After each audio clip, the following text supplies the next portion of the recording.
देश में लागू लॉकडाउन का तीसरा चरण आज से शुरू हो गया है, जो 17 मई तक चलेगा। 17 मई तक चलने वाला ये चरण अब तक के 2 चरणों के मुकाबले काफी राहत भरा है।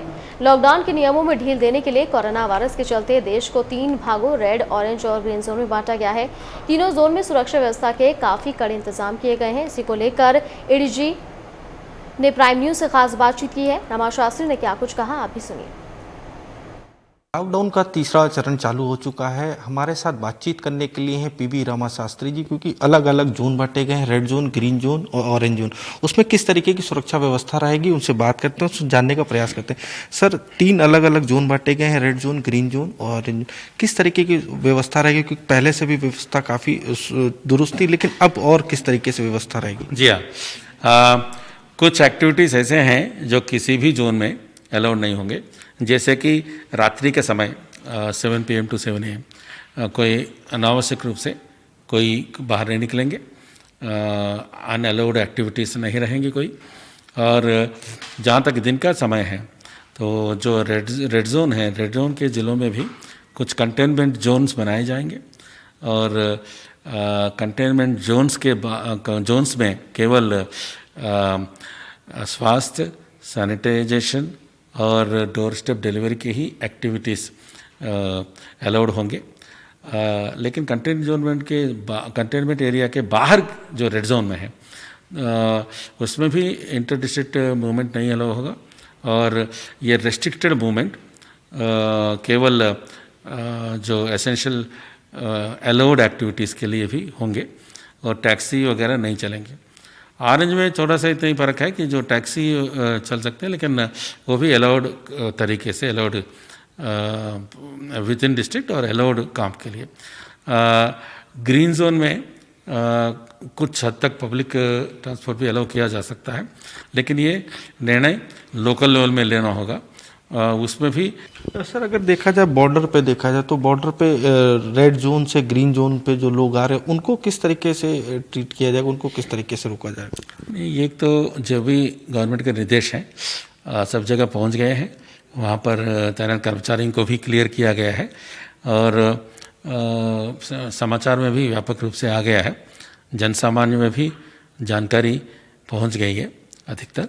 तो इसके लिए जो हमारा फोर्स भी डिप्लॉय होगा स्वाभाविक रूप से, और प्रचार प्रसार भी इस प्रकार किया जाएगा कि लोग अपने आप भ्रमित ना रहें और जानकारी पूरी तरह ले लें, और समाचार के पत्रों के माध्यम से और आपके मीडिया, इलेक्ट्रॉनिक मीडिया के माध्यम से, सोशल मीडिया के माध्यम से जानकारी भी लगातार लेते रहें। जानकारी उपलब्ध है हर जगह, तो ताकि कोई ऐसे फ्रिक्शन की स्थिति कहीं नहीं उत्पन्न हो कि लोगों के ड्यूटी करने में कोई डिफ़िकल्टी ना हो। ब्रीफिंग, व्यापक ब्रीफिंग भी करें, और स्पॉट पर जाकर के अगर कोई आदमी वो किसी भी जानकारी के अभाव में या किसी अन्य कारण से अपने आप को खुद बचाव के कार्य नहीं कर पा रहे हैं, तो सीनियर अफसर का भी उत्तरदायित्व तो डाला गया है कि आप भी जाएंगे, बताएंगे, उनको प्रेरित करेंगे कि उनके लिए ये सब पहनना क्यों आवश्यक है। एक सवाल और है आपसे, उन पुलिसकर्मियों को लिए जो पुलिसकर्मी बैरिकेडिंग पे ड्यूटी कर रहे हैं, उन पुलिसकर्मियों को किस तरीके का संदेश देंगे, क्योंकि ये एक अहम जिम्मेदारी इस समय पुलिस के कंधों पर है? देखिए, पुलिस को मास्क भी दिए गए हैं, ग्लव्स भी दिए गए हैं, सैनिटाइजर भी दिए गए हैं, और उनको भी स्टैंडर्ड ऑपरेटिंग प्रोसीजर्स जो SOP कहते हैं, SOP में भी किया गया कि चेकिंग कैसे करना है, और ऐसे ड्यूटी जो जिसमें बिल्कुल टच करने की ड्यूटियां जब करते हैं तो क्या क्या सावधानियां बरतनी चाहिए।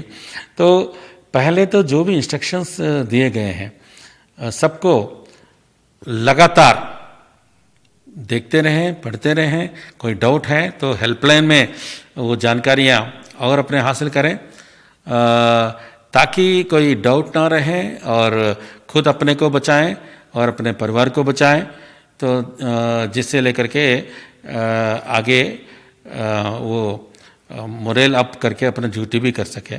बहुत बहुत धन्यवाद। ये थे ADG LO PB Rama Shastri ji, जिनका कहना है कि लॉकडाउन 3 में जो सुरक्षा व्यवस्था है वो काफ़ी और बढ़ा दी गई है। बॉर्डर पर भी सुरक्षा व्यवस्था बढ़ा दी गई है।